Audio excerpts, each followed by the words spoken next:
This one is about citizenship. Do you know who you are? Copies of these documents can be found in my private group at Yahoo called Administrating-Your-Public-Servants.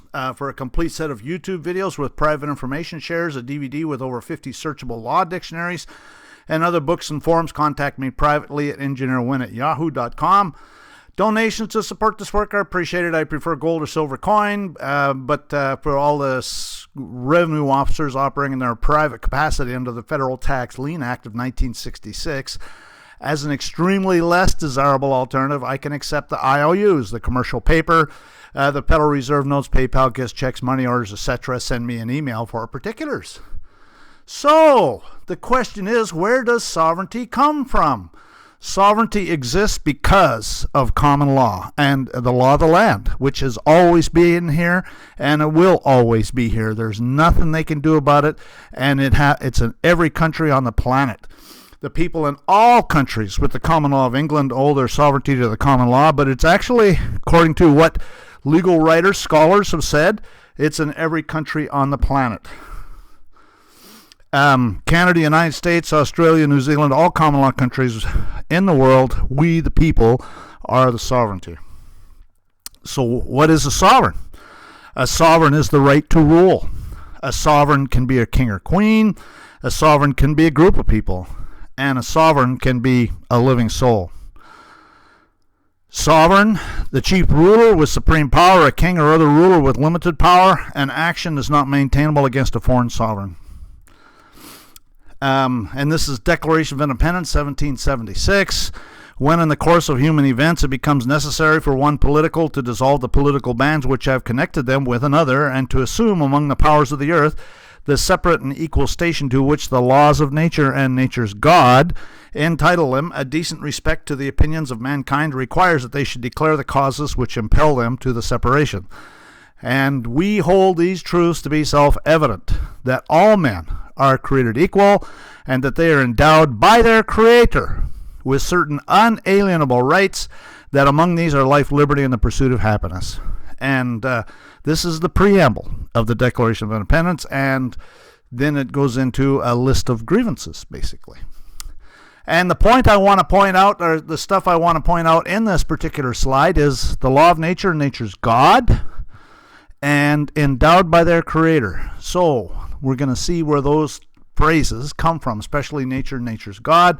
It's actually taken, Jefferson's the one that wrote the Declaration of Independence, and he took it from a set of books called Blackstone's Commentaries on the Laws of England that were written during that time period, actually just previous to that time period, 1769. I guess the set of books was written 1765 to 1769. There was 4 volumes. Anyway, section 2, page 41, and volume 1. It says, this law of nature, being coeval with mankind and dictated by God himself, is of course superior in obligation to any other. It is binding over all the globe and all countries and at all times. No human laws are of any validity if contrary to this, and such of them as are valid derive all their force and all their authority immediately from this original. So, again, it all goes back to the law of nature, okay? And it's always been here and it will always be here. This is same thing, Blackstone's Commentaries. It continues. This is given manifold occasion for the benign intervention of divine providence, which, in compassion to the frailty, the imperfection, the blindness of human reason, hath been pleased at sundry times and in divers manners to discover and enforce its laws by an immediate and direct revelation. The doctrines thus delivered we call the revealed or divine law, and they are to be found only in the Holy Scriptures. These precepts, when revealed, are found upon comparison to be really a part of the original law of nature, as they tend in all their consequences to man's felicity. So now we're talking about the fact that the law of nature, part of the law of nature is, if you pick something up like a rock and you drop it, it will fall. Okay, now with anti-gravity, I guess that doesn't necessarily hold true, but generally speaking, that is the case. Now, so that's the law of nature, part of it, and part of it is found in the Scriptures, okay? Upon these two foundations, the law of nature and the law of revelation, depend all human laws. That is to say, no human law should be suffered to contradict these. That's on the following page of Blackstone's Commentaries of Laws of England. Every citizen and freeman is endowed with certain rights and privileges to enjoy, which no written law or statute is required. These are the fundamental or natural rights recognized among all free people. So, if they are assaulting you, then are you free? And if you're not free, then what are you going to do about it? We the people, the purpose of these videos is to educate people about what's going on, because the people need to put a stop to what's going on right now. And I think it started with the new guy in the White House, but he's just one guy. Okay, we the people still need to get off our backside and take care of business. As a general rule, men have the natural right to do anything which their inclinations may suggest, if it be not evil in itself and in no ways impairs the rights of the others. It's all talking about natural law. Don't forget to like this video. Don't forget to subscribe to this channel. And don't forget to click the bell next to the subscribe button so that you're notified when there's a new upload. There's the front page of my channel, and the arrow is pointing at the bell. A little pop-up will come up, and you'll have to check a box saying you want to be notified. Sovereignty is the right to govern. A nation or state sovereign is the person or persons in whom that resides. And that's Chisholm versus Georgia. That's like 1793. So who are the sovereigns? In a common law country, the people, the sovereigns are the people. That's where we have the law of nature. The law of nature is everywhere. The words people of the United States and citizens are synonymous terms and mean the same thing. They both describe the political body who, according to our republican institutions, form the sovereignty and who hold the power and conduct the government through their representatives. They are what we familiarly call the sovereign people, and every citizen is one of this people and a constituent member of the sovereignty. And that's Dred Scott versus Sanford, U.S. Supreme Court. The sovereign people, through their representatives, have created the court and the board as well as the municipal council and have defined the rights and duties of each. This is a Canadian court case. Okay, reference Casa Loma, that's in Toronto, Book 4 of Dominion Law Reports, 1927, the Supreme Court of Canada again. This is the Parliament of Canada and the legislatures of the several provinces are sovereign within their spheres defined by the British North America Act, but none of them has the unlimited capacity of the individual. And so they're saying that the people are sovereign. Okay, and this is the Lord Nelson Hotel case, the Supreme Court case. And that's actually, that's the chief judge at the time. Anyways, this is an Australian court case. Translated into constitutional terms, it denotes that the sovereign power which resides in the people is exercised on their behalf by their representatives. Basically the same thing. The powers of government in this country are derived from the people who are the ultimate sovereign. Okay, another Australian court case. English court case. Every individual was sovereign over himself. Okay, so this is nothing that's unusual. One time I was in Toronto and I was preparing an appeal brief at this office supply store, making copies and stuff like that, and this lawyer showed up and he was looking at my stuff and it had Ontario Court of Appeals written all over it, and he said, he says, so what's your case over? And I said, it has to do with sovereignty. He says, everybody knows that people are sovereign. I mean, everybody knows that has any knowledge. Yeah, absolutely. But people get dumbed down and they don't get educated about it, and they get treated like a slave. That's really what it comes down to. And the only reason that they're getting away with it is because you are letting them get away with it. We the people are the kings and queens. The people are sovereign, are not bound by general words and statutes restrictive of prerogative, right, title, or interest unless expressly named. Acts of limitation do not bind the king or the people. The people have been ceded all the rights of the king, the former sovereign. And that's Supreme Court, New York Supreme Court case. We the people are kings. Okay, at the Revolution, the sovereignty devolved on the people, and they are truly the sovereigns of the country, but they are sovereigns without subjects and have none to govern but themselves. The citizens of America are equal as fellow citizens and as joint tenants in the sovereignty. And that's again Chisholm versus Georgia. People of a state are entitled to all the rights which formerly belonged to the king by his prerogative. It will be admitted on all hands that with the exception of the powers granted to the states and the federal government through the constitutions, the people of the several states are unconditionally sovereign within their respective states. It's a foregone conclusion. Okay, this is all Supreme Court cases. This is a Jacob A. New Law Dictionary, 1750. This is nothing new. Citizens of London are either freemen as such or such as reside and keep the family in the city, etc. And some are citizens and freemen, and some are not, who have not so great privileges as the others. The citizens of London may prescribe against a statute because their liberties are reinforced by statute. In other words, statutes don't apply to we the people. Okay, the statutes are there to protect our rights. That's the only reason they're not there to take away our rights. If we get mixed up in one of these statutes, that's because we volunteered in. That's exactly right, okay?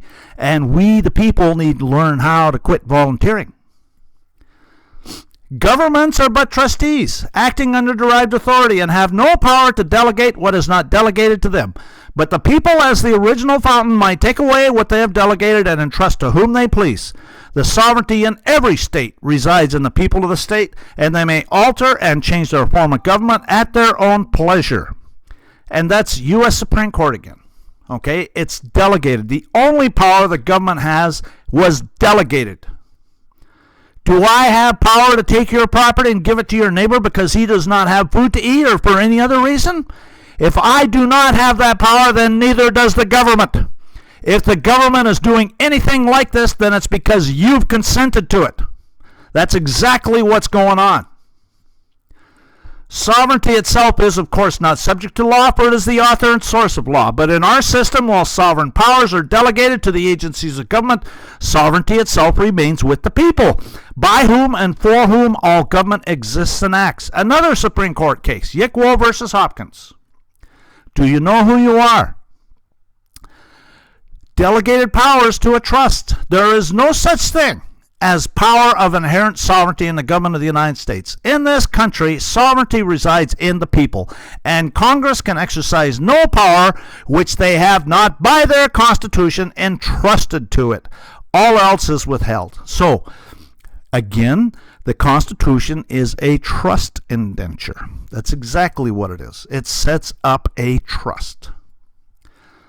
The land patent is the minument of title, such title being absolute in its nature, making the sovereigns absolute freeholders on their land. Finally, the patent is the only evidence of legal fee simple title.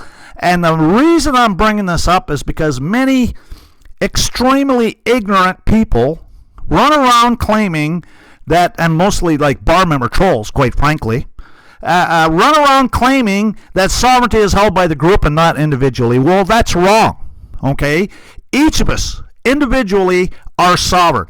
I was visited by the FBI and the Texas DPS in March of 2011, and they told me at that time that I am listed as sovereign in their system. Now, certainly, Obama made war on anybody that thinks they have any rights. There's no doubt about it.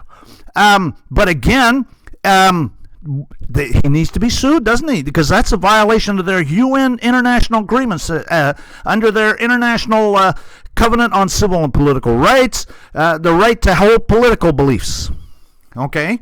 And so, but the law says that you are sovereign. Okay? So do you know who you are? That's the question. You can go ahead and bring up about this stuff about Obama's making war on sovereigns, and it's true that a couple people went out and read a few court cases and thought that they were sovereign and thought they could go and get in a gunfight with the police. Well, you know what happened to them, don't you? And so based on that, Obama decided to go out and make war on anybody that thought they had any rights. It's exactly, and he also made war on preppers. He also made war on Christian fundamentalists. He also made war on a lot of people.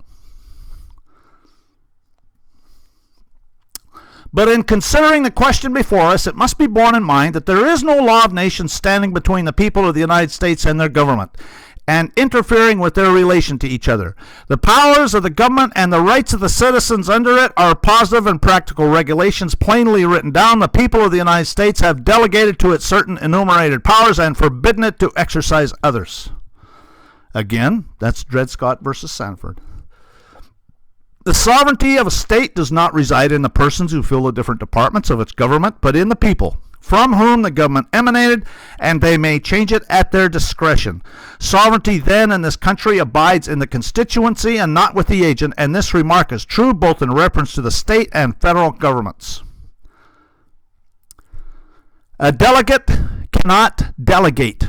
An agent cannot delegate his functions to a subagent without knowledge or consent of the principal. The persons to whom an office or duty is delegated cannot lawfully devolve the duty on another unless he be expressly authorized to do so. So the point being is that corporation that's operating in District of Columbia called United States has no authority.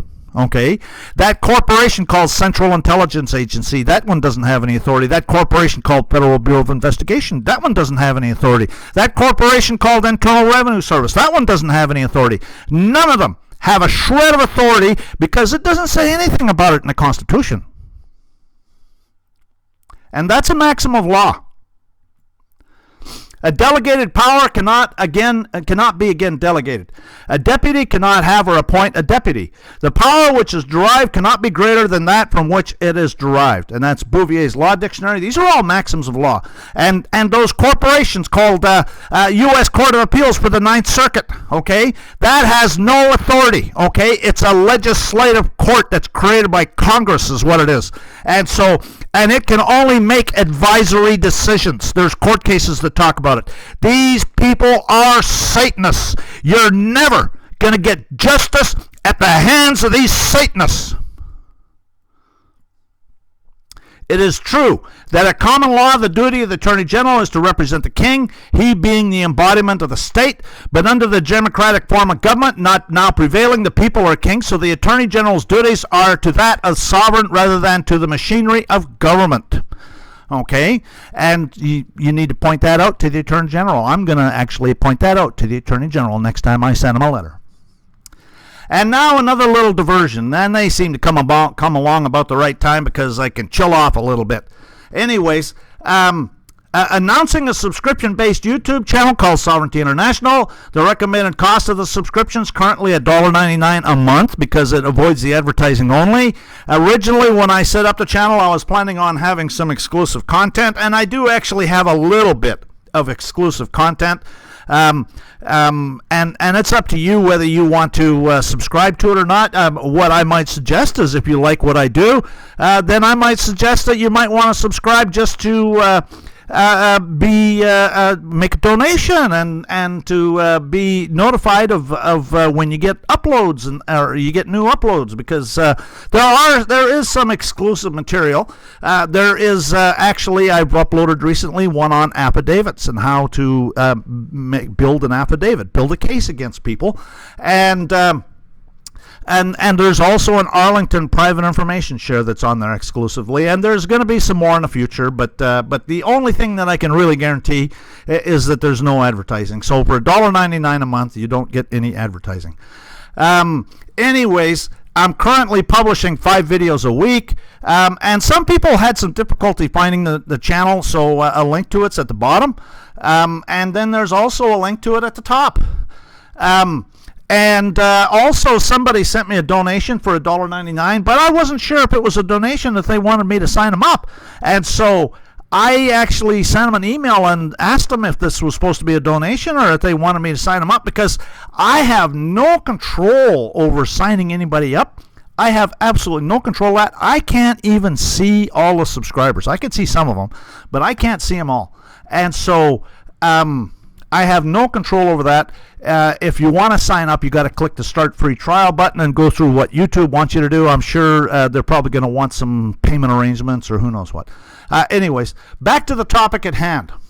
The law of Congress do not extend into territorial limits of the states, but have force only in the District of Columbia and other places that are within the exclusive jurisdiction of the national government.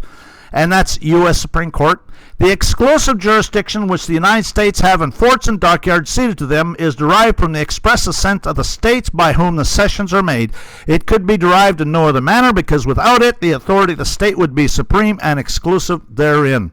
Again, that's U.S. Supreme Court case, both of those. The Magna Carta is called the Great Charter of English Liberty.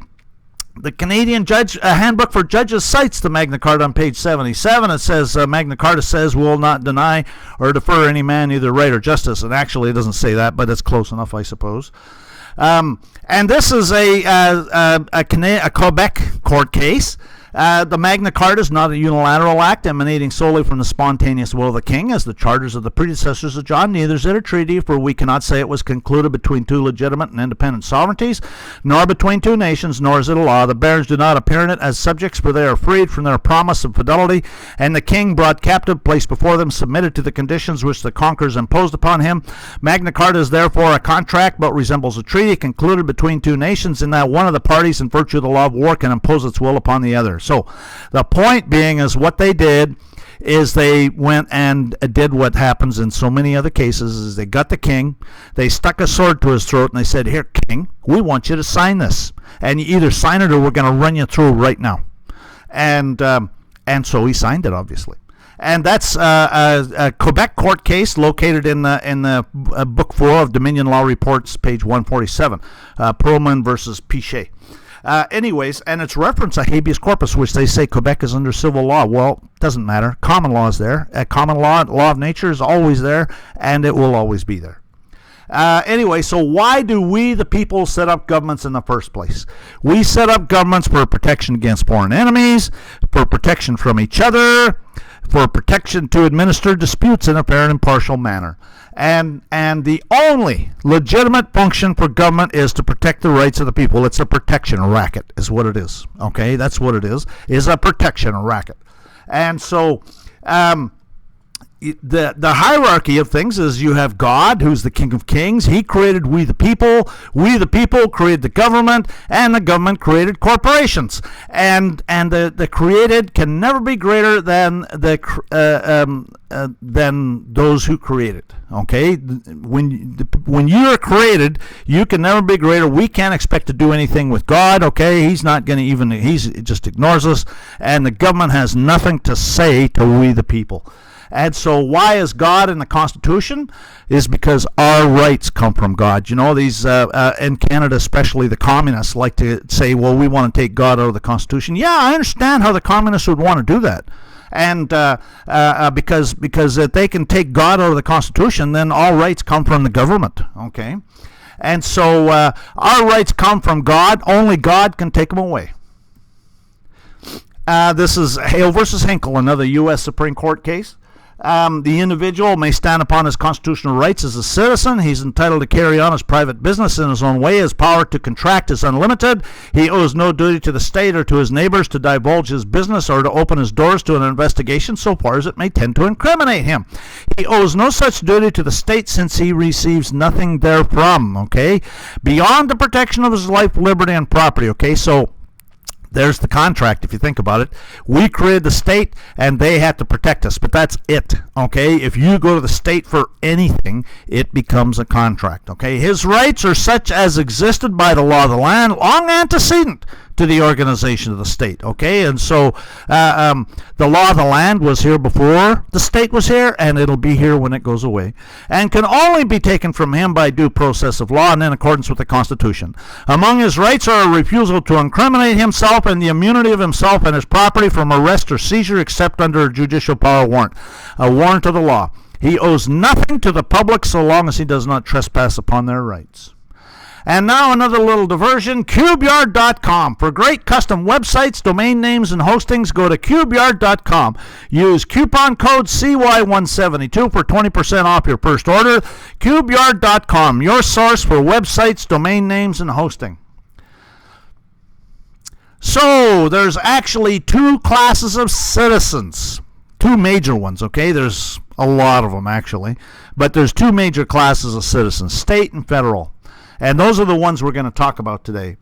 There is in our political system a government of each of the several states and a government of the United States. Each is distinct from the other and has citizens of its own. That's U.S. versus Cruikshank, U.S. Supreme Court.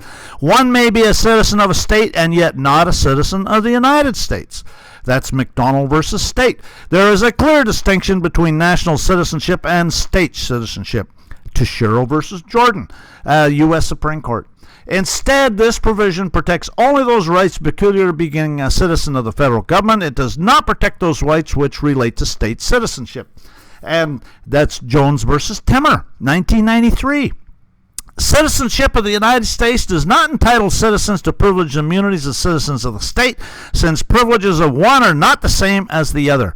And that's California Supreme Court. The privileges and immunities of citizens of the United States do not necessarily include all the rights protected by the first 8 amendments to the federal Constitution against the powers of the federal government. The only absolute and unqualified right of a United States citizen is to residence within the territorial boundaries of the United States. Okay, so a U.S. citizen doesn't have any rights, basically. If you want to be sovereign, you have to be. You gotta quit giving them evidence of that U.S. citizen slave. Is what it comes down to. Such construction ignores the rights of a state in virtue of its sovereignty to confer citizenship within its own limits, where the rights incident to such a status are not the citizenship mentioned in the federal Constitution. It does not follow that because one has all the rights and privileges of a citizen of a state, he must be a citizen of the United States. Such a distinction has long been recognized in this country. And that's, again, Mitchell, Mitchell versus Wells, okay, citing the U.S. Supreme Court. The rights of original judicial citizens of the states as such are not under consideration in the 14th Amendment. They stand as they did before the 14th Amendment and are fully guaranteed by other provisions. So, and what they're saying here is they don't, the 14th Amendment means absolutely nothing to state citizens. Actually, everything current 13th Amendment and after mean nothing to state citizens. Civil rights are under the 14th Amendment are for federal citizens and not state citizens. Federal citizens, as parents, have no right to the custody of their infant children except subject to the paramount right of the state. And see, the so-called 14th Amendment is unconstitutional video because it's actually a revision. That's why it's unconstitutional. So in Canada, it's the same. Okay, the same thing exists in Canada. The charter adopted in 1982 refers to citizens of Canada several times. That's federal citizens.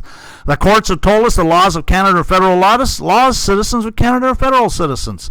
Canadians include state, which is provincial citizens, and federal citizens. State citizens and federal citizens. Matter of fact, you see the Supreme Court when they're talking Alberta, they always talk about, or any of the so-called provinces, they talk about the state. Every citizen of Canada, and that's Section 3, and the Charter of Rights and Freedoms, Section 6.1, 6.2, 23.1, 23.2, and 23.3. They all talk about citizens of Canada.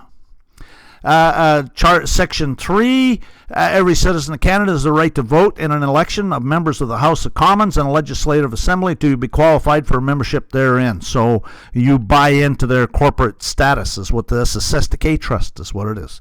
Notwithstanding anything in this charter, the rights and freedoms referred to in it are guaranteed equally to male and female persons. Okay? See, male and female, those are all operative words. Okay? That's all in the matrix. Okay? It's a man or a woman. Okay, at common law. This is People versus Delegated. It's just a California 1870 court case. It is evident that they have not the political rights which are vested in citizens of the states. They are not constituents of any community in which is vested any sovereign power of government. Their positions partakes more of a character of subjects than of citizens. They are subject to the law of the United States, but have no voice in its management. If they are allowed to make laws, the validity of these laws are derived from the sanction of a government in which they are not represented. Mere citizenship they may have, but the political rights of citizens they cannot enjoy. Okay, and so they're talking about U.S. citizens. That's why the elections mean absolutely nothing. Okay, it's a charade. They just rig the elections. And subject national, a citizen may indicate being a member of a sovereign state, especially one showing democratic forms and usages, owing it allegiance, sharing in individual political rights. Subject may imply a state of subjection to a person, such as a monarch, without much sense of membership in a political community or sharing in political rights. National, a more general word, may apply to anyone owing permanent allegiance to a nation and indicates one belonging to a broad category that includes both people who are legally citizens or subjects and also people who have not attained to such legal status. Okay, talking about a contract. Okay. And so, and you don't want to be involved in those contracts, is what it comes down to. Subject constitutional law, one that owes allegiance to a sovereign and is governed by its laws. The natives of Great Britain are subjects of the British government. Men in free governments are subjects as well as citizens. As citizens, they enjoy rights of and franchises. As subjects, they are bound to obey the laws. The term is little used in this sense in countries enjoying a republican form of government. Yeah, that's because the citizens in the United States are actually subjects. Okay, so they don't bother with the term subjects. You might figure out what's going on. In our opinion, it was not the intent of the legislature to restrict the operation of the statute to those only who were subjects to the United States government and exclude therefrom unnaturalized residents of foreign birth, whether black or white. Okay, and this is Proud versus Gore. And so, upon the other hand, the 14th Amendment, upon the subject of citizenship, declares that all persons born or naturalized in the United States and subject to the jurisdiction thereof are citizens of the United States and of the state wherein they reside. Here there is a limitation to person born or naturalized in the United States, which is not extended to person born in any place, okay, subject to their jurisdiction, okay? And this is Downs versus Bidwell. And so, again, it's all talking about a contract, okay? And the birth certificate is the big one, okay? Your parents are like brain dead for getting birth certificates. The persons declared to be citizens are all persons born or naturalized in the United States and subject to the jurisdiction thereof. The evident meaning of these last words is not merely subject in some respect or degree to the jurisdiction of the United States, but completely subject, okay? And that's Elk versus Wilkins, 1884. And I've got another cite from that case here. Oh, here it is right here. Merely being native born within the territorial boundaries of the United States of America does not make such an inhabitant a citizen of the United States subject to the jurisdiction of the 14th Amendment, okay? And there you go, okay? You do not have to be a U.S. citizen. There's nothing saying you have to be a U.S. citizen, okay? There is in our political system a government of the several states and a government of the United States. Each is distinct from the other and has citizens of its own. And this is Downs versus Bidwell again, dissenting opinion of Justice Marshall Harlan. Two national governments exist, one to be maintained under the Constitution with all its restriction, and the other to be maintained by Congress, outside and independently of that instrument. Why do you think that Nancy Pelosi, as Speaker of the House of Representatives, says they have to pass legislation so they can find out what it says? Well, you think that's the de jure government? Of course it's not. That's the reason that John Roberts can say, well, it's just another tax, because it's the government that's for District of Columbia and the territories only, and you have to volunteer in. Okay, that's exactly where it comes from. Did you give up your God-given rights for some satanic privileges? And now another little advertisement. Check out my other videos: Bankster Thieves 1, 2, and 3, Churchianity Series, Bankrupt Corporate So-Called Governments, Bar Members 1, 2, and 3, Do-It-Yourself, How Not to Volunteer for the Selective Service of the Draft, Martial Laws here, Do-It-Yourself No Income Tax, Do-It-Yourself Estoppel Certificates. Everything is an illusion. Void Judgments, Do-It-Yourself Kangaroo Courts 1 through 9. Check them out. I think you'll find them interesting. The term citizen in the United States is analogous to the term subject in the common law. Okay, so that's what they did, is they took all the subjects and turned them into citizens to, a second-class citizen. U.S. citizens can murder their unborn children. The unborn are not included in the definition of person as used in the 14th Amendment. Okay, that's exactly what that celebrated Roe v. Wade case said. And while the 14th Amendment does not create a national citizenship, as it has the effect of making that citizenship paramount and dominant instead of derivative and dependent upon state citizenship. In other words, 14th Amendment turned citizenship into the opposite of what the Founding Fathers intended. But again, it doesn't affect the state citizens, okay? But the question is because everything's under martial law, they just presume you're one of the slaves. See, the so-called 14th Amendment is unconstitutional video. And the reason it's unconstitutional is it's a revision. Citizenship is a political status and may be defined and privilege limited by Congress. Okay, that's for federal citizens. Okay. The The term resident and citizen of the United States is distinguished from a citizen of one of the several states in that the former is a special class of citizen created by Congress. Again, that's federal citizens. The 14th Amendment referred to slavery. Consequently, the only persons embraced by its provisions for which Congress was authorized to legislate in the manner were those then in slavery. And no white person born within the limits of the United States and subject to their jurisdiction or born without those limits and consequently subsequently naturalized under their laws owes his status to the citizenship of the recent amendments of the federal Constitution. Now, I want to say something right here. I guess I'll say it right here, is that the Roman cult set up the slavery scam to basically because they had ultimate objectives to destroy this country is what they did. Okay, that's exactly what they wanted to do, is they wanted to destroy this country because these two classes of citizens, I don't care what race you are, everybody is sovereign, okay? But what happened was they went and gave license to Portugal and these countries to go and start enslaving people all over the place, and you see what's happening today because of it. And so that's all coming from the Roman cult. I've got other videos about the Roman cult, and I definitely do not agree with slavery in any form, no matter what race it is, and everybody's sovereign. Okay, and but because of the slavery issue, it has caused no end of grief, and it's going to continue to cause grief too. All citizens of the United States shall have the same right in every state and territory as enjoyed by white citizens thereof to inherit, purchase, lease, sell, hold, and convey real and personal property. And that's in United States Code to this day. Look it up. 42 United States Code, Section 1982. So a U.S. citizen really is someone that's not white, okay? And I disagree with that. Well, actually, I completely am opposed to that. They're basically granting people rights. Those are government rights, and they actually have natural rights, okay? They have natural rights. They're all sovereign. They don't need their government privileges. Slavery was brought into America by the Roman cult to create the mechanism by which everyone would become enslaved. That's exactly what's happened. When the rights of the least of us are violated, we are all diminished. Okay? None of us should tolerate any of this. Al Capone was a gangster in Chicago during Prohibition. Everybody hated him because he was a gangster. Well, think about it. Al Capone was the first guy who was jailed for tax evasion, and now they jail all sorts of people for all sorts of so-called crimes, okay? So they go and take this evil bad guy and violate his rights while the rest of us sit there and let it happen, and then they use that precedent to go ahead and start violating everybody else's rights. So again, when the rights of the least of us are violated, we are all diminished.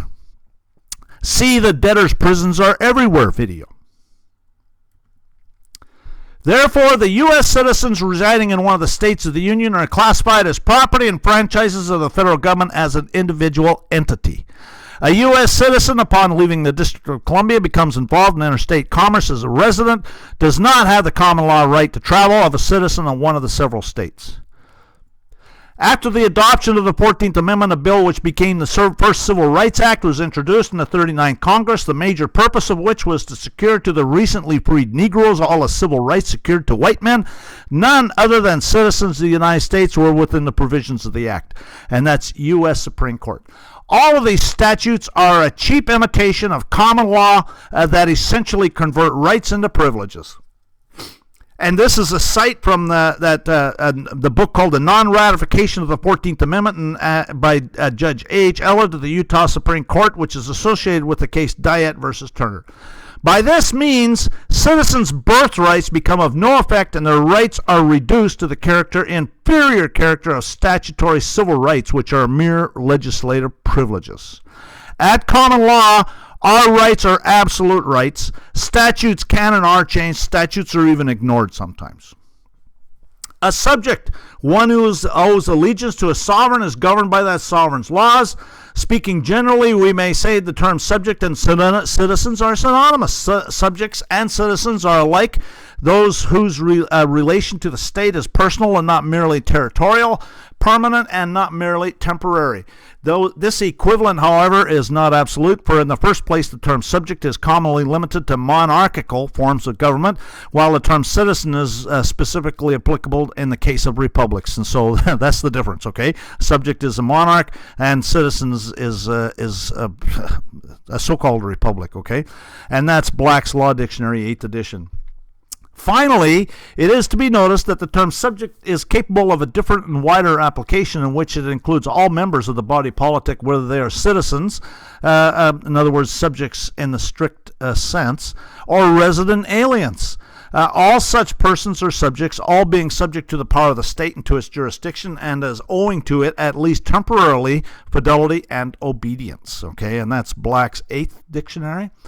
Residents, as distinguished from citizens or aliens who are permitted to take up a permanent abode in the country, being bound to the society by reason of their dwelling in it, they are subject to its laws so long as they remain there, and being protected by it, they must defend it. Although they do not enjoy all the rights of citizens, they have only certain privileges which the law or custom gives them. Permanent residents are those who have been given the right of perpetual residence. They are a sort of citizen of a less privileged character and are subject to the society without enjoying all its advantages. Their children succeed to their status, for the right of perpetual residence given them by the state passes to their children. And this is taken from the Law of Nations by Vattel, Book 1, Chapter 19, Section 213, page 87.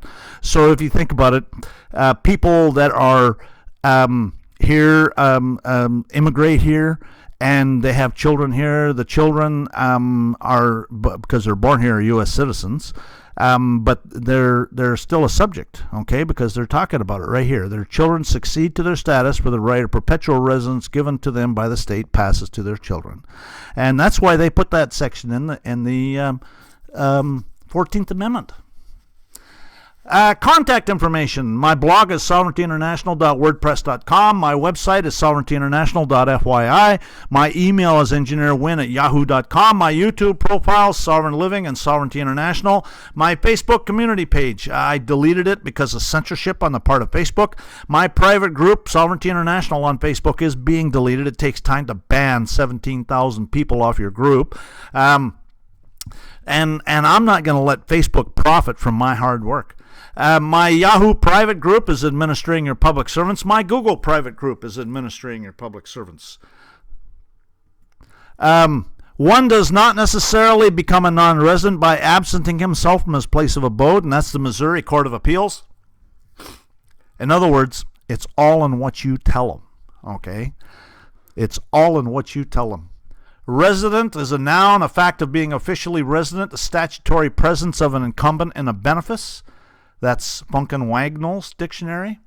It might be correctly said there is no such thing as a citizen of the United States. A citizen in any one of the states of the Union is held to be and called a citizen of the United States, although technically and abstractly there is no such thing. So a U.S. citizen's a fraud, okay? And that's what these bail priests do, is they get you to participate in their fraud, and then they use that to violate your rights. Every taxpayer is assessed to a trust having sufficient interest in preventing abuse of the trust to be recognized in the field of this court's prerogative jurisdiction. Slater's protestations to the effect that he derives no benefit from the United States government have no bearing on his legal obligation to pay income tax. Unless the defendant can establish that he's not a citizen of the United States, the IRS possesses authority to attempt to determine his federal tax liability. And this is the D.C. Code, located at Chapter 56, Section 1617, at 31 Stat 1432, the legal estate to be in necessitake use. And this is more D.C. Code, which was approved March 13, 1901 by the 56th Congress, 31 Stat 1189, and Section 2, right on the front. It says, be it further enacted that the interpretation and construction of said code, the following rules should be observed, namely that the word person shall be held to apply to partnerships and corporations. More D.C. Code, talking about absence for 7 years, Section 252, located at 31 Stat 1230. And it talks about the presumption of death, okay? And so they can presume you're dead, okay? And that's the dead is the necessitake trust. It's a dead thing. And this is Title 15, United States Code, Section 44. This is where it's codified. Corporation shall be deemed to include any company, trust, so-called Massachusetts Trust or Association Incorporated or unincorporated, which is organized to carry on business for its own profit or that of its members, and has shares of capital or capital stock or certificates of interest, and it goes through the same definition except it doesn't have shares of capital stock or certificates of interest. Okay, so did you give up your God-given rights for some satanic privileges? Okay, that's the Sestake Trust is what they're talking about right there. And the Sestake Trust comes from the Roman cult. This is taken from Tomlin's Law Dictionary, 1835 edition, volume 2, under the definition of mort main. Yet still it was found difficult to set bounds to ecclesiastical ingenuity. That's the Roman cult, folks. For when they were driven out of all their former holds, they devised a new method of conveyance by which the lands were granted not to themselves directly, but to nominal fiefs to the use of the religious houses, thus distinguishing between the possession and the use and receiving the actual profits, while a season of the land remained in the nominal fiefie, who was held by the courts of equity, then under the direction of the clergy. That's the Roman cult, folks, to be bound in conscience to account to his Sestake use for the rents and emoluments of the estate. That's taxes, folks. And it is to these inventions that our practitioners are indebted for the introduction of uses and trusts, the foundation of modern conveyancing. Well, in 1835, it was the foundation of modern conveyancing, is still the foundation of modern, and they use it for a whole bunch of other things too. So we're going to talk about some court cases that talk about race, and I've already kind of alluded to this. The court cases about race, they used to talk about what was considered subjects. Because of the so-called 14th Amendment, all subjects became U.S. citizens. See the so-called 14th Amendment is unconstitutional video because it's actually a revision. See the slavery equals Roman cult video. Slavery was introduced in America as a mechanism to enslave everybody, and that's exactly what they've done. Okay, unless you're really on top of it. I mean, most everybody out now nowadays is enslaved, and they don't even know it. But they are sovereigns without subjects, unless the African slaves among us may be so called. That's Chisholm versus Georgia, and that's back in 1793. No black or mulatto person or Indian shall be allowed to give evidence in favor or against a white man. Okay, this is all basically racist court cases from before the Civil War. The words Indian, Negro, black, white are generic terms designating race. Therefore, Chinese and all other people not white are included in the prohibition from being witnesses against whites. Okay, so again, I think it's the Roman cult was involved in this, and also, in my opinion, the Masons. Okay, because Albert Pike was a Confederate general. And he was also a very prominent Mason and Luciferian, and he actually wrote a book called Morals and Dogma, and in there he talked about the 3 world wars, and the First World War happened just like he said, the Second World War happened just like he said, and the Third World War is getting ready to happen just like he said. And so whether it does or not, maybe we can put a stop to it, but the bottom line is that all of this stuff was orchestrated, and we cannot, if the rights of the least of us are violated, then we're all diminished, and we have to put a stop to this stuff. Excluding Chinese witnesses in suits to which white persons are parties is affirmed. The indicium of color is not an infallible test of the competency of a witness under the Act, excluding blacks, mulattoes, and Indians from testifying for or against white persons. Okay, and so, I mean, how do you tell when somebody's white anyways? I mean, man, there's so many, get real. This is all just a bunch of garbage is what it is. In a criminal action against a white person, a black or mulatto person, although the injured party cannot, under the statute, be a witness against the defendant. The words in favor of or against any white person in the act prohibiting persons of one half or more Indian blood or Mongolian or Chinese from giving evidence refer to the defendant alone in a criminal action. And so, again, this is all just it's a bunch of Masons, okay, a bunch of Satanists that are using it to enslave people is what it is. The 14th Amendment to the Constitution to the United States does not conflict with the power of the legislature in the exercise of its discretion to exclude Chinamen from the right to testify in the state courts. And the Crimes Act, as amended in 1863, provided that no Indian, Mongolian, or Chinese shall be permitted to give evidence in the courts of the state in favor of or against a white man, is not in conflict with the Constitutional Amendment 14, which provides that persons born or naturalized in the United States are citizens, etc., that no state shall make any law abrogating the privileges or immunities of the citizens, nor deprive any person of life, liberty, or property without due process of law, nor deny to any within its jurisdiction equal protection of the laws, since the restrictions by such amendment imposed on states relate to substantial personal rights of liberty, property, etc., and do not extend to mere rules of evidence. And so, again, this is all a bunch of Masonic, satanic garbage. The evidence of a Chinaman cannot be admitted to prove a white man guilty of manslaughter, and this is the kind of stuff that happens, okay? And that's why we need to, when the rights of the least of us are violated, we are all diminished, and we cannot allow this kind of stuff to happen.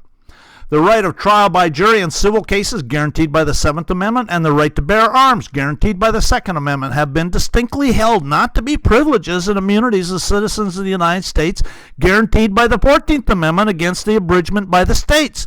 And in effect, the same decision was made in respect to the guarantee against prosecution, except by indictment of a grand jury, contained in the 5th Amendment, and in respect to the right to be confronted with witnesses, contained in the 6th Amendment. And so, that's U.S. Supreme Court, okay? And that's basically saying that U.S. citizens don't have any rights, but you can be a state citizen. I don't care what color you are. You can. The technical niceties of the common law are not regarded. A jury does not figure ordinarily in the trial of an admiralty suit. The verdict of the jury merely advisory and may be disregarded by the court. The rules of practice may be altered whenever found inconvenient and are likely to embarrass the business of the court. Yeah, we want to railroad this guy, so let's just throw these rules out and just go ahead. And it's a kangaroo court. It's bought and paid for. A court of admiralty acts upon equitable principles. Yeah, right. But it's satanic. Okay, because the bail priest is sitting up there and he's playing stupid. A libel of information does not require all the technical precisions of an indictment at common law. If the allegation describes the offense, it is all that is necessary, and if it is founded upon a statute, it is sufficient if it pursues the words of the law. And that's actually an old court case. That's like early 1800s, maybe even late 1700s. The Congress shall have power to dispose of and make all needful rules, regulations respecting territory or other property belonging to the United States. Okay, and that's U.S. Constitution, Article 4, Section 3, Clause 2. That's what a U.S. citizen is other property belonging to the United States. It's not mine, okay? I'm not having anything to do with it. I don't give them evidence of it, and I avoid it like the plague. This is a letter from the Georgia Department of Driver Services. It's been sanitized is what I want to say, but it's sanitized, I suppose. It took the name off of there. The important part is up here on the second page, and I have the text here. This is the whole letter, and there's the signature. But anyways, and I have the text here that I want to bring your attention to. The statute creates a rebuttable presumption of residency for anyone who meets the following criteria. And so, I mean, it's any statute creates a rebuttable presumption of residency for any who meets the following criteria. However, no such person shall be considered a resident for purposes of this chapter unless such person is either a United States citizen or an alien with legal authorization from the U.S. Immigration and Naturalization Service.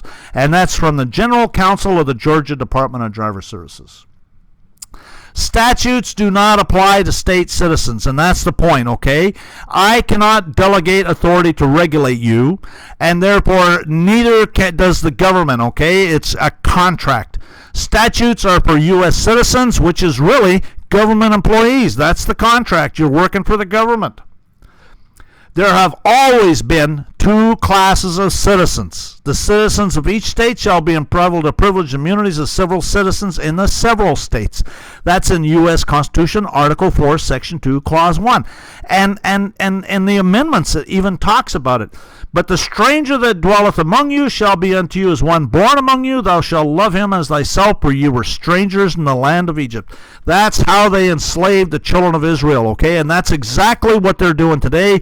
The more things change, the more things stay the same. Love ye therefore the strangers, for ye were strangers in the land of Egypt. And we call ourselves Christians. We are Satanists. Mark Passio is right. 2/3 of Americans are practicing Satanists. We're supposed to be not doing this stuff to the strangers, to the people that are coming here. We call ourselves Christians. I think it's more like about 90% of us are Satanists. The rights of sovereignty extend to all persons and things not privileged that are within the territory. They extend to all strangers resident therein, not only to those who are naturalized and to those who are domiciled therein, having taken up their abode with the intention of permanent residence, and also to those whose residence is transitory. All strangers are under the protection of the sovereign while they are within his territory and owe a temporary allegiance in return for that protection. And that's U.S. Supreme Court. They're talking about the two classes of citizens there, strangers and those born in the land. Strangers have a social security number or social insurance number. Thou shalt not lend upon usury to thy brother, usury of money, usury of victuals, usury of anything that is lent upon usury unto a stranger. Thou mayest lend upon usury, but to thy brother thou shalt not lend upon usury. That's Deuteronomy 23:19-20. The bankster thieves will not loan their so-called money unless you can prove that you are a resident, as in social security number. U.S. citizen does not have access to the first 8 amendments against the powers of the federal government, has no right to trial by jury, has no right to keep and bear arms, has no right to face your accuser, has no right to give evidence against state citizens, has no right to common law indictment, has mandatory military service, mandatory taxes, and may vote, but it doesn't mean anything, has no political power. So why on earth would you want to be a low-life scumbag U.S. citizen? But you can be a national without being a citizen. A citizenship is part of a political community, and this is even showing the U.S. passport application. And I'm going to do a video on American nationals, on how to apply for a passport for an American national. But the oath on the bottom of the thing. It says I'm a citizen or non-citizen national of the United States. Okay, and so again. That's what you need to be as a national, and it talks about it in the application form, non-citizen nationals. And it is, however, true in all common law countries. Has always been consistently been held that the wife and minor children take the nationality of the husband and father. That is common law doctrine. That's federal court case. Immigration laws only apply to U.S. citizens and anybody that can get into a contract overseas. Okay. If I am joined in holy matrimony with a girl from Russia, she becomes an American national. She doesn't need their permission, and they know it too. And so that's why they want to get rid. It's also one reason why they want to get rid of this nasty little common law problem, so they can get rid of all these little technicalities and go ahead and do it whatever they feel like doing. In doing this, I shall have occasion incidentally to events how true it is that states and governments were made for man, and at the same time how his creatures and servants at first deceived, next vilified, and at last oppressed their master and maker. Let a state be considered as subordinate to the people, and everything else be subordinate to the state. And that's, again, U.S. Supreme Court, Chisholm versus Georgia, and that's exactly what's going on today, and it's because we, the people, are asleep at the wheel. The individual, unlike the corporation, cannot be taxed for the mere privilege of existing. The corporation is an artificial entity which owes its existence and character powers to the state, but the individual rights to live and own property are natural rights for the enjoyment of which an excise cannot be imposed. And this is Acts 22:25-29.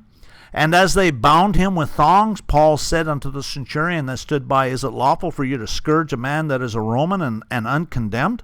When the centurion heard that, he went and told the chief captain, the general, saying, Take heed that thou doest, for this man is a Roman. Then the chief captain came and said to him, Tell me, art thou a Roman? And he said, Yes. And the chief captain answered, With a great sum of money I obtained I this freedom. And Paul said, But I was freeborn. Then straightway they departed from him, which should have examined him. And the chief captain was also afraid, for he knew that he was a Roman, and because he had bound him.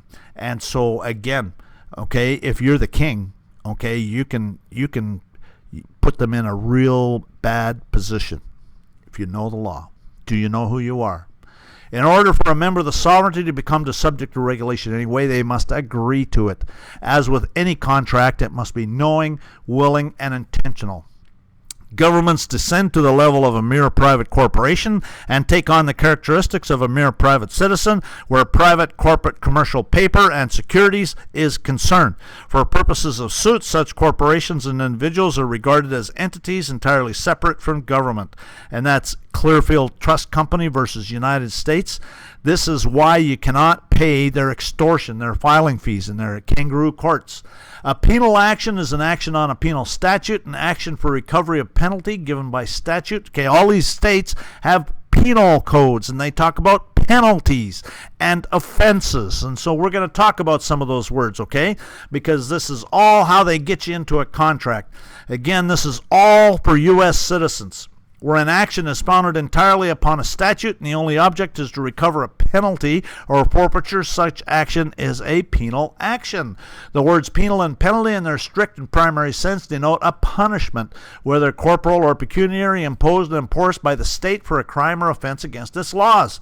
The noun penalty is defined forfeiture, to be forfeited for non-compliance with an agreement. Okay, this is the contract. They're getting you into a contract. The words forfeit and penalty are substantially synonymous. A penal action is one founded entirely on statute and brought within the sole object of recovering a penalty or forfeiture imposed as punishment for the specific offense, while a remedial action is one brought to obtain compensation or indemnity. A penal action is a civil suit brought for the recovery of a statutory forfeiture when inflicted as punishment for an offense against the public.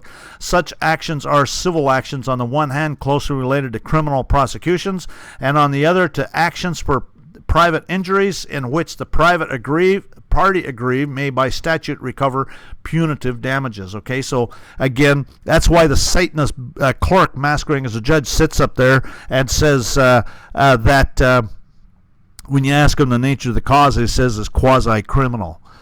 Whenever the Uniform Commercial Code creates a presumption with respect to a fact or provides that a fact is presumed, the trier of fact must find the existence of the fact unless and until evidence is introduced that supports a finding of its non-existence. Okay, so again, so they all work on presumption. Okay, this is all coming from the UN and the UNIDROIT statute from the UN. Did you give up your God-given rights to some satanic privileges? In an action, this is UCC 3-308, when an action with respect to an instrument, the authenticity of and authority to make each signature on the instrument are admitted unless specifically denied in the pleadings. If the validity of a signature is denied in the pleadings, the burden of establishing the validity is on the person claiming the validity, but the signature is presumed to be authentic and authorized. And so, again, what they're doing is they're forging your signature onto a contract. That's what these Satanists do. Okay, this is all coming from the UN. The following rules apply in an action on a certificated security against the issuer. Okay, so they're selling it on Wall Street. Unless specifically denied in the pleadings, each signature on a security certificate or in a necessary endorsement is admitted. If the effectiveness of a signature is put in issue, the burden of establishing effectiveness is on the party claiming under the signature, but the signature is presumed to be genuine or authorized. That's UCC 8-114. Again, they're forging your signature onto a contract and selling it, securitizing it, and selling it on Wall Street. But individuals, when acting as representatives for a collective group, cannot be said to be exercising their personal rights and duties, nor be entitled to their purely personal privileges. Rather, they assume the rights, duties, and privileges of the artificial entity or association over which they are agents or officers, and they are bound by its obligations. Okay, so when you get up there and you say, yes, I am the name, then you just agreed to be a surety for their fictitious entity, for their fraudulently created fictitious entity. Did you give up your God-given rights for some satanic privileges? He, the prisoner, has, as a consequence of his crime, not only forfeited his liberty, but all his personal rights, except those which the law in its humanity affords him. He is, for the time being, a slave of the state. And that's what they're doing, is they're selling you into slavery, okay? So, again, this is for U.S. citizens, okay? They have to fabricate evidence of their slave before they can proceed. If a man be found stealing any of his brethren of the children of Israel, and maketh merchandise of him, or selleth him, then that thief shall die. Thou shalt put evil away from among you. They should be put to death. Okay, that's why they want to get rid of this nasty little common law problem by bankruptcies and various other ways, military occupations, so they can get rid of this little common law problem, because otherwise they would be put to death. Okay, and that's exactly where we, the people, need to go with it. If we want to redeem the land, then we're going to have to shed their blood. The state citizen is immune from any and all government attacks and procedures absent contract. Or as the Supreme Court has stated clearly, every man is independent of all laws except those prescribed by nature. He is not bound by any institutions formed by his fellow men without his consent. Taxpayers are not state citizens. State citizens are the only ones living under free government whose rights are incapable of impairment by legislation or judicial decision, okay? Whose rights are incapable of impairment by legislation or judicial decision. State citizenship is a vested substantial property right, and the state has no power to divest or impair these rights. The rights of the individual are restricted only to the extent that they've been voluntarily surrendered by the citizenship to the agencies of government. And this is a letter from an Arizona senator by the name of Wayne Stump in 1985.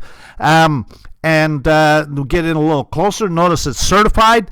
It's come to my attention that numerous individuals in our state have rescinded all of their contracts with the United States federal government, the state of Arizona, and each of its political subdivisions, establishing themselves as freemen under the organic national constitution of the Republic of the United States of America.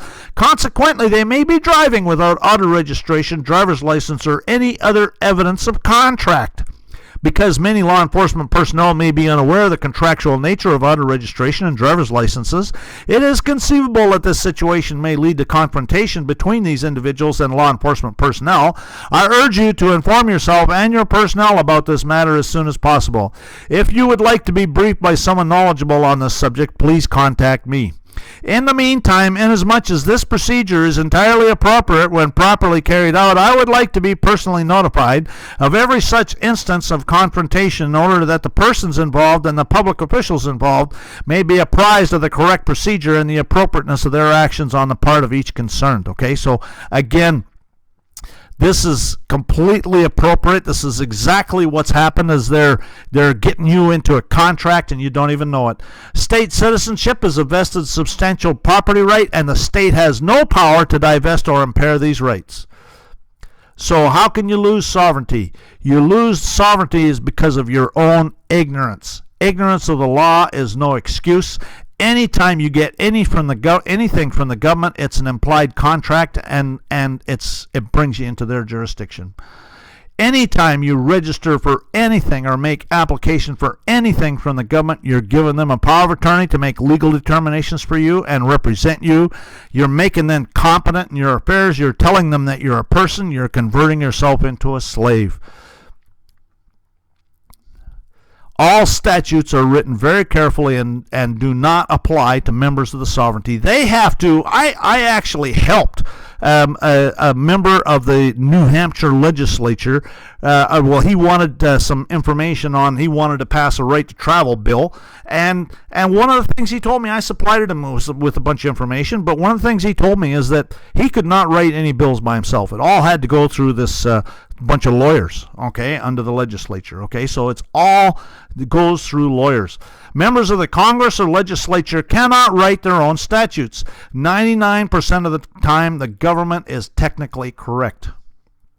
It's not up to the government to tell you that you're a member of the sovereignty. The government lawyers make up a statute that properly applies to those entities that they have jurisdiction over. The burden's on us to assert our sovereignty. Do you know who you are? Are you going to let some bureaucrat tell you who you are? If a member of the sovereignty gets unknowingly involved in something that operates as a contract by which he might lose his sovereignty, he has made a mistake of law and fact. Whose duty is it to protect the Constitution? The courts have ruled that the government is not the protector of the Constitution. If the government is not the protector of the Constitution, then who is? It's we the people. It's the people who are supposed to be protecting the Constitution. And how do we do it? We do it by challenging what the government does through the courts and administratively, by asserting our rights. The burden's on you to know and understand the law and assert yourself. All contracts must be entered into knowingly, willingly, and intentionally. None of the contracts entered into with the government by which you might lose your sovereignty are willing, intentional, or knowing. The sovereignty of the people is unalienable and imprescriptible. And so, again, do you know who you are? In order to regain your sovereignty, you must assert it. When you assert your sovereignty, you build a case with evidence that you can use in court at a future date should you need to do so. Send all documents by registered mail with a return receipt if possible. See the do-it-yourself estoppel certificates video. The government liars may turn it over to a bureaucrat who may also respond off point. If the government were to admit that you were right, they'd be admitting to treason, extortion, genocide, and other multiple indictable offenses. Okay, so they're never going to admit anything. The government liars will probably not respond at all, and that's a good response, actually. In order to be truly sovereign, you must be self-reliant. You must not only talk the talk, you must walk the walk. You've got to be knowledgeable about the law and how it works. You have to be prepared to take the initiative in court if necessary. You have to make it known in no uncertain terms that you're all of the above. It's all about slavery. It's not about race. A U.S. citizen or a citizen of Canada or a citizen of Australia is a slave. Either you're the king or you're a slave, and there is nothing in between. If you participate in their color of law statutes, then you've agreed to be their slave. If you need some bureaucrat to explain the law to you, then you're incompetent and you're a slave. It is only involuntary servitude that's not lawful. You can volunteer in. If a nation expects to be ignorant and free in a state of civilization, it expects what never was and never will be, and Jefferson said it well. Do you know who you are? Nobody said it would be easy, but it is possible. If tyranny and oppression come to this land, it will be in the guise of fighting a foreign enemy, and boy, is that the truth or what? What's the alternative? Live free or die. Do you know who you are? Anyways, that's the end of this one on citizenship. Thanks for watching. Spread the word. We need to educate people about what's going on and expose this Roman cult gang to all their Satanism. And have a great day.